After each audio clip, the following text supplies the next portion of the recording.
জামে ইসলামিয়া দারুল উলুম লোহাজুরি কর্তৃক আয়োজিত উক্ত মাহফিলের সম্মানিত সভাপতি, উপস্থিত উলামায়ে কেরাম, এলাকার থেকে আগন্ত মুসলমান ভাইয়েরা, বিশেষ করে যুবকরা, যেই পর্যন্ত লাউড স্পিকারের আওয়াজ পৌঁছতেছে, যদি শোনার সুযোগ থাকে তো পর্দার অন্তরালে মা ও বোনেরা, কোরআন হাদিস থেকে যতটুকুই তেলাওয়াত করলাম, আশা রাখি একই সামনে রেখে কিছু কথা রাখবো। সাথে সাথে সকলের কাছে অনুরোধ, বিলকুল হাত জোর অনুরোধ, যতটুকু শুনবো যতক্ষণ যতটুকু শুনবো এবং যতক্ষণ শুনবো পরিপূর্ণ মনোযোগ দিয়ে শুনবো। কেননা এটা আল্লাহর আদেশ, ইদা কুরিয়াল কোরআন ফাসতামিউ, যখন কোরআন বা কোরআনী কথা শোনো পরিপূর্ণ মনোযোগ দিয়ে শোনো। দ্বিতীয় আল্লাহর আদেশ হলো আনসিতু,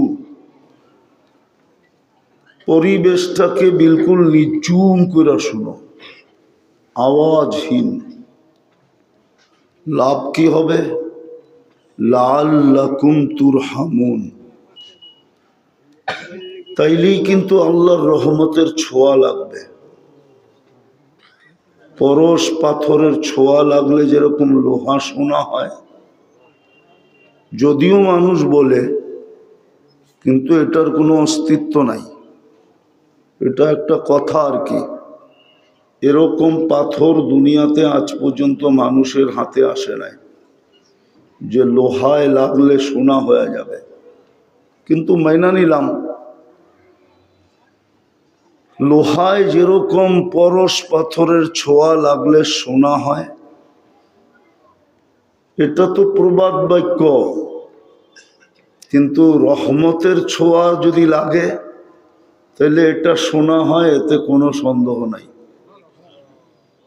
পরশ পাথরের ছোঁয়া লাগলে লোহা সোনা হবে কি হবে না এটা সন্দেহ আছে ভালো মতে, কিন্তু পরশ পাথরের ছোঁয়া লাগলে লোহা সোনা হবে কি হবে না এটাতে কি আছে? সন্দেহ আছে। কিন্তু আল্লাহর রহমতের ছোঁয়া লাগলে যে সোনা হবে এতে কোনো সন্দেহ নেই। মানেন? প্রমাণ দিমু। আল্লাহর রহমতের ছোঁয়া যদি না লাগতো তো আপনি মানুষ হলেন কি করে? রহমতের ছোঁয়া লাগছে দেখেই তো আপনি মানুষ। সৃষ্টির সেরা, কুদরতি হাতে তৈরি, সৃষ্টির ভিতরে সবচেয়ে সুন্দর, মানুষের চেয়ে সৌন্দর্য আল্লাহ কাউকে দেন নাই। আমরা দেখি না দেখা বলে পরি সুন্দর, পরি সুন্দর না। পরি যদি সুন্দর হইতো তাহলে ও কালো ছেঁড়াকে ধরতো কেন, কালো ছেলেকে ধরতো কেন? ও তো আরো সুন্দর টুকায় তারপরে ধরতো, ঠিক না? বোঝা গেল ও এত সুন্দর না, ওই কালোটাই ওর কাছে ওর চেয়ে কুঠি গুণ সুন্দর। হ্যাঁ হ্যাঁ, আর হবে না কেন? কুদরতি হাতের তৈরি তো। কিসের? আল্লাহর কুদরতি হাতের তৈরি মানুষ, বাকি সব হুকুম দিয়া তৈরি। ফেরেশতা হুকুমের তৈরি, জিনও আল্লাহর হুকুমের তৈরি। হুকুমও একটা লম্বা হুকুম না, শুধু দুইটা অক্ষরের হুকুম। কুন, কুন লিখতে কাফ নুন লাগে, দুটা অক্ষরের হুকুম দিয়া কুন ফাকান, হও, হয়ে গেছে। বিদায় ওইটা আর কত সুন্দর হবে। মানুষ কুদরতি হাতের তৈরি, তাও একদিন ছোঁয়া দেন নাই। একদিন ছোঁয়া দিলে মানতাম, একদিন না। 10 মাস ছোঁয়া দিছেন। কত মাস? মার পেটে কতদিন ছিলেন? কে ছোঁয়া দিছে? এই জন্যই তো আল্লাহ বলে কুনতা মা আম্মাহিনা, তুই নিকৃষ্ট পানির ফোঁটা ছিলি। ছোঁয়া দিতে দেরি, রক্ত হইতে দেরি হয় নাই। আবার ছোঁয়া দিতে দেরি, রক্তপিণ্ড হইতে দেরি হয় নাই। আবার ছোঁয়া দিতে দেরি, কঙ্কালটা তৈরি হইতে দেরি হয় নাই। তারপরে সময়টা শুধু লাগছে কোথায়? কাসাইতু আলাইহি লাহমা, তোর উপরে আমি নিখুঁতভাবে গোশত আর চামড়ার আবরণ চড়াইতে চড়াইতে চড়াইতে 10 মাস পুরা হয়েছে। এমন ভাবে চড়াইছি যে সৃষ্টি দেখো বলে, যেমন আদম আলাইহিস সালামকে যখন বানায়া আরশের নিচে রাখছেন, তো ফেরেশতারা আসতো আর বলতো খালকুন জাদিদ। কেন এর আগে তো মানুষ দেখে নাই, দেখলে নিজেদেরকে দেখছে, জিন দেখছে, অন্য অন্য সৃষ্টি দেখছে, মানুষ তো দেখে নাই, ঠিক না? না দেখছে? হ্যাঁ, আল্লাহ ডিজাইন দেখায় নাই। আল্লাহর জন্য তো ডিজাইন দরকার হয় না, হয় নাকি? না, মুফতি সাহেব তো কয় ডিজাইন দেখছে। বানায়া যখন রেখা দিয়েছেন তো ফেরেশতারা বলতেছিল খালকুন জাদিদ, নতুন আবিষ্কার, নতুন সৃষ্টি। তারপরে ফেরেশতারা বলতেছেন খালকুন জামিল, এত সুন্দর কি করে হয়? হবে না কেন? কুদরতি হাতের ছোঁয়া। কুদরতি হাতের ছোঁয়া দিয়ে তৈরি করছেন। এই জন্য আপনি সৃষ্টির ভিতরে সবচেয়ে সুন্দর, সবচেয়ে সবচেয়ে সুন্দর, সৃষ্টির ভিতরে সবচেয়ে সুন্দর। আচ্ছা, একটা কথা বলেন তো, ফুটফুটে সাদা বাচ্চা এর কপালে কালো টিপ দেয় না কেন? নজর না লাগার জন্য, ঠিক না? আচ্ছা, ওর সৌন্দর্য কমছে না টিপ দেওয়ার পরে আরো বাড়ছে? হ্যাঁ, দিল নজর না লাগুক, ঠিক না? কেননা ফুটফুটে সুন্দর, ঠিক না? কিন্তু কালো দেওয়ার পরে আরো কি? হ্যাঁ, হয়তো আফ্রিকার গুলা দেখে আপনি বলতে পারেন যে এটি তো কালো, এটা সুন্দর হইল কেমনে? বাকি দুনিয়ার ফুটফুটে মানুষের কপালের চিহ্ন কালো দাগ মনে করেন আফ্রিকারটা, ওটা দিয়ে আরো ফুটায় দিছে সৌন্দর্য। তো মানুষ সৃষ্টির ভিতরে সবচেয়ে সুন্দর, সবচেয়ে সুন্দর গঠন। নাইলে চার কসম কেন খাবেন? বিদায় লম্বা হয়ে যাবে, শর্ট করতেছি। পরশ পাথরের ছোঁয়া লাগলে লোহা সোনা হইতেও পারে, নাও হইতে পারে, সন্দেহ আছে। কিন্তু রহমতের ছোঁয়া লাগলে যে সোনা হবে এতে কোনো সন্দেহ নাই। যদি রহমতের ছোঁয়া না লাগতো তাহলে আপনি মানুষ হইলেন কি করে?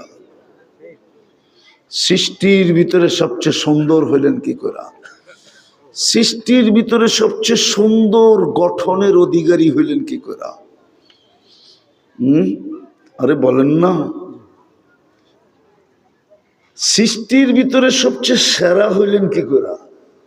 আমি তো বলি, ওলামা মানবে কি মানবে না জানি না, মানুষকে সাজাইতে সাজাইতে সাজাইতে সাজাইতে, হ্যাঁ কখনো হয় কারিগর কোনো জিনিস বানানোর পরে নিজেই তাকলাইগা যায়, এত সুন্দর আমার হাতে হইল কি করে? ওটার বাজারে দেয় না, ওটা আমি নিজেই রেখে দিলাম। আল্লাহ মানুষকে সাজাইতে সাজাইতে সাজাইতে যখন দেখলেন যে এত সুন্দর, এত সুন্দর, তো আল্লাহ নিজেই মানুষের প্রেমে পড়ে গেলেন। নাইলে কেন বলতেন ইন্নী লাকা মুহিব্বা? হাদিসে কুদসি আল্লাহ মানুষকে সম্বোধন করে বলতেছে ইন্নী লাকা মুহিব্বা, মানুষ তোকে আমি ভালোবাসি। যুবক তো কতজনের ভালোবাসার পিছে ঘুরেও আজ পর্যন্ত পাইল না, ঠিক না? ফুলও দিল, হোটেলও খাওয়াইলো, ঠিক না? তারপরও জুতা দেখলো, ঠিক না? তারপরও শেখ খাইলো, ঠিক না? যুবক, তোমাকে কিন্তু আল্লাহ ভালোবাসতে চায়, চায় না? ঘোষণা দিয়া দিছে, ইন্নী লাকা মুহিব্বা, আমি তোকে ভালোবাসি, আই লাভ ইউ। হ্যাঁ হ্যাঁ, আই ডট ডট ইউ না, আই ডট ডট বুঝো, আই ডট ডট ইউ, ওইখানে কিচ্ছু লেখে না, খালি ডট ডট দিয়া গেছে। জুতাও হইতে পারে, লাভও হইতে পারে, ঠিক না? আল্লাহ পুরা বইলা দিছে, আই লাভ ইউ, আমি তোমাকে ভালোবাসি। হ্যাঁ হ্যাঁ, এই জন্যই তো বলছে এত সুন্দর সৃষ্টির শ্রেষ্ঠত্বের মুকুট আর কার মাথায় দিব? মানুষ তোর মাথায় দিয়া দিলাম শ্রেষ্ঠত্বের মুকুট, এটা রহমতের ছোঁয়া, নাইলে আপনি আর আমি মানুষ হইতাম না। দ্বিতীয় রহমতের ছোঁয়া দেখাইতেছি, যদি রহমতের ছোঁয়া না লাগতো তাহলে আপনি আর আমি কোনো দিন উম্মতে মুহাম্মাদি হইতাম না, মুহাম্মাদুর রাসূলুল্লাহর উম্মত হইতাম না। উম্মত হওয়ার জন্য তো চোখের পানি কতজন ঝরাইছে আমরা জানি না। কোরআনে ইঙ্গিত বোঝা যায়,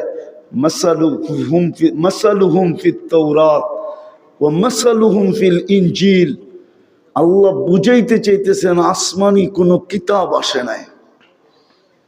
আরে এটা আরেকটা জিনিস দিয়া বোঝা যায়, কোন নবীর নবুয়তি ওই পর্যন্ত পূর্ণ হয় নাই, আল্লাহ সিগনেচার ওই পর্যন্ত কোন নবীর নবুয়তের ফাইলে করেন নাই, যতক্ষণ পর্যন্ত নবী না বলছে আমান্না বি। আমি কোরআনের আয়াত দিলাম, আমান্না বি, যতক্ষণ পর্যন্ত না বলছে। ইয আখাযাল্লাহু মিসাকান নাবিয়্যিন লাম্মা আতাইতুহুমুল কিতাবা ওয়াল হিকমা সুম্মা ইয়াতিকুম রাসূল লাতুমিনুন্না বিহি।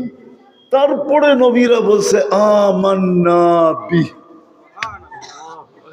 যতক্ষণ পর্যন্ত আমাদের নবীজির উপরে ঈমান আনার স্বীকৃতি না দিয়েছেন ততক্ষণ পর্যন্ত কোন নবীর নবুয়তের ফাইলে আল্লাহর সিগনেচারই হয় নাই। ওই রসুলের উম্মত আপনাকে বানাইছেন,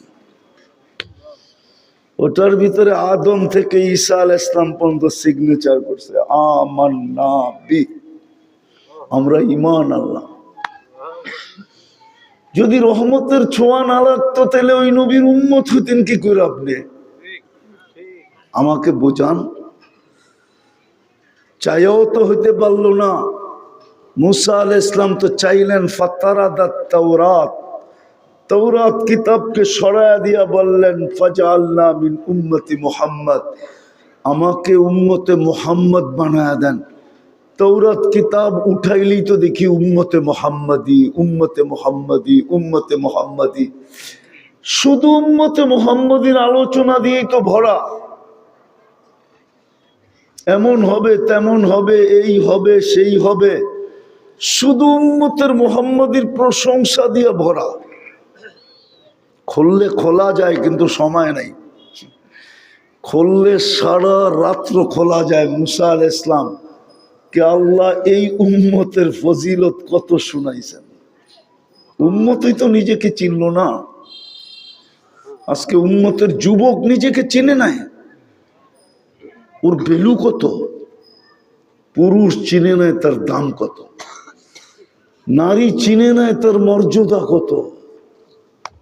যদি চিনতো, হায় হায় হায়। তো আমার শহর যেরকমই হোক, আমার গ্রাম এরকম হতো না। আমার গ্রাম যেমনই হোক, আমার শহর এরকম হতো না। আমার জাতির উম্মতে মুহাম্মদী এরকম হতো না। আপনি কেমন পাবেন? আমি একটা হাদিসের দিকে ইঙ্গিত দিতেছি, বলে জমিনে বৈশা আকাশের তারকা যেরকম ঝলমলে দেখে, এই উম্মতের ঘরগুলা, উম্মত না শুধু টিনের ঘরগুলাকে আকাশের ফেরেশতারা এর চেয়ে বেশি ঝলমলে দেখে। না হাদিসে নাই? নাই? ফাজাইলে আমল আনেন, খুলে দেখায় দিই না? নাই? ঘর দেখে মানুষ তো পরের কথা, মানুষ কেমন জলমলে? যদি গড় এত জলমলে হয়, গড় জলমলে তো মানুষ দিয়া, ঠিক না? কি অন্ধকার দূর হইছে কি দিয়া? আলো দিয়া, ঠিক না? হ্যাঁ, অন্ধকার দূর হইছে কি দিয়া? গল জলমলে হইছে কি দিয়া? তাহলে গড়ই যদি এত জলমলে হয়, ভিতরের পাবলিকটা কিরম জলমলে? গড়ই যদি এরকম জলমলে হয়, আফসোস তো এখানে। রহমতের ছোঁয়া যদি না লাগতো, আপনি উম্মতে মুহাম্মদী হইতেন না, আপনার আমার ভাগ্য খুলতো না। ভাগ্য খুলে গেছে উম্মতে মুহাম্মদীর, কি ভাগ্য খুলে গেছে। কেমন খোলা খুলছে! হায় হায়, বুঝবেন কি বুঝবেন না জানি না, মাদ্রাসার তোলা বা ওলামারা বুঝতে পারে। ১৬ লক্ষ উম্মতের জন্য আল্লাহ রাজ সাক্ষী হিসাবে কাউকে পান নাই। কারো ভিতরে রাজ সাক্ষী হওয়ার কোয়ালিটি ছিল না। কোন দিনে রাজ সাক্ষী? কিয়ামতের মাঠে আল্লাহর পক্ষের রাজ সাক্ষী হওয়ার জন্য কোন নবী রসুলের উম্মতের ভিতরে কোয়ালিটি ছিল না। আল্লাহ কোয়ালিটি দেখছে আমাদের ভিতরে, তারপরেই আল্লাহ চিৎকার দিয়া বইলা দিছে শুহাদা আলান নাস, সমস্ত উম্মতের উপরে আমি তোমাদেরকে রাজ সাক্ষী হিসাবে গ্রহণ করলাম। কার রাজ সাক্ষী? কে রাজ সাক্ষী? উম্মতে মুহাম্মাদী রাজ সাক্ষী। কার পক্ষে রাজ সাক্ষী? আরে বলেন না, আল্লাহর পক্ষে রাজ সাক্ষী, রব্বুল আলামিনের পক্ষে রাজ সাক্ষী, আদালতের রাজ সাক্ষী। আল্লাহর আদালতের রাজ সাক্ষী হলো উম্মতে মুহাম্মদ সাল্লাল্লাহু আলাইহি ওয়াসাল্লাম। মুহাম্মদুর রাসূলুল্লাহর উম্মত রাজ সাক্ষী। উম্মত তো বুঝলো না, উম্মত তো বুঝলো না যে কপাল কত বড়। খালি মাইপা কয় 4 আঙ্গুল। মাইপা কি কয়? 4 আঙ্গুলা কপাল। আকাশ যেরকম মাইপা কারো বলার ক্ষমতা নাই যে কতটুক লম্বা পাশ। রব্বে কাবার কসম, আমাদের এই কপাল, উম্মতে মুহাম্মদীর কপাল মাইপা কেউ বলতে পারবে না কতটুক লম্বা, কতটুক পাশ, কারো বলার ক্ষমতা নেই। যদি আপনার কপাল বড় না হইতো তাহলে আদম আলাইহিস সালাম কেন বলতেন একটা ভুল করলাম 350 বৎসর কাটাইলেন? কয়দিন? কয়টা ভুলের উপরে? উম্মতে মুহাম্মদী সারাদিন গুনাহ করবে, রাত্রে ডাইকা ডাইকা মাফ করে দিবে। প্রতিদিন রাত্রে ডাইকা ডাইকা মাফ করে। হাল মিন মুস্তাগফির, প্রতিদিন 365 দিনই ডাকেন। কে হাত উঠাইলো আর না উঠাইলো, হায় হায় ডেলি আইসা ডাকতে থাকেন হাল মিন মুস্তাগফির। কত বড় কপাল! কে আইসা ডাকে? আরে কে আইসা ডাকে? কোন আল্লাহ? শুধু আল্লাহ? 99 পদের মালিক আল্লাহ, যিনি শুধু আল্লাহ না, যিনি রহমান, যিনি রহিম, যিনি মালিক, যিনি কুদ্দুস, যিনি সালাম, যিনি মুমিন, যিনি মুহাইমিন, যিনি আজিজ, যিনি জব্বার, যিনি মুতাকাব্বিরুল খালিকুল বারিউল মুসাব্বিরুল গফফারুল কাহ্হারুল ওয়াহ্হাবুর রাজ্জাকুল ফাত্তাহুল আলিমুল কাবিদুল বাসিতুল খাফিদুর রাফিউল মুইজ্জুল মুদিল্লুস সামিউল বাসীরুল হাকামুল আদলুল লতীফুল খবীরুল হালিমুল আযীমুল গফুরুশ শাকুরুল আলিয়ুল কবীরুল হাফিজুল মুকিতুল হাসিবুল জলিলুল করিমুর রকিবুল মুজিবুল ওয়াসি আল হাকিমুল ওয়াদুদুল মজিদুল বাঈসুশ শহীদুল হকুল ওয়াকিলুল কবিয়ুল মতিনুল ওয়ালিয়ুল হামিদুল মুহসি আল মুবদি আল মুঈদ আল মুহয়ি আল মুমিত আল হাইয়্যু আল কাইয়্যুম আল ওয়াজিদ আল মাজিদ আল ওয়াহিদ আল আহাদ আল সামাদ আল কাদির আল মুক্তাদির আল মুকদ্দম আল মুআখ্খার আল আউয়াল ওয়াল আখির আল যাহির ওয়াল বাতিন আল ওয়ালি আল মুতাওয়ালি আল বাররু তাওয়াব আল মুনতাকিম আল আফু আর রউফ মালিক আল মুলক যাল জালালি ওয়াল ইকরাম আল মুকসিত ওয়াল জামি ওয়াল গানি ওয়াল মুগনি আল মানি আদ দার আন নাফি আন নূর আল হাদি আল বদি ওয়াল বাকি আল ওয়ারিস ওয়াল রশিদ আস সাবুর জল্লে জালালু, যিনি 99 পদের মালিক আল্লাহ, উনি ডেলি রাত্রে আইসা ডাকে হাল মিন মুস্তাগফির ফাগফির আল্লাহ।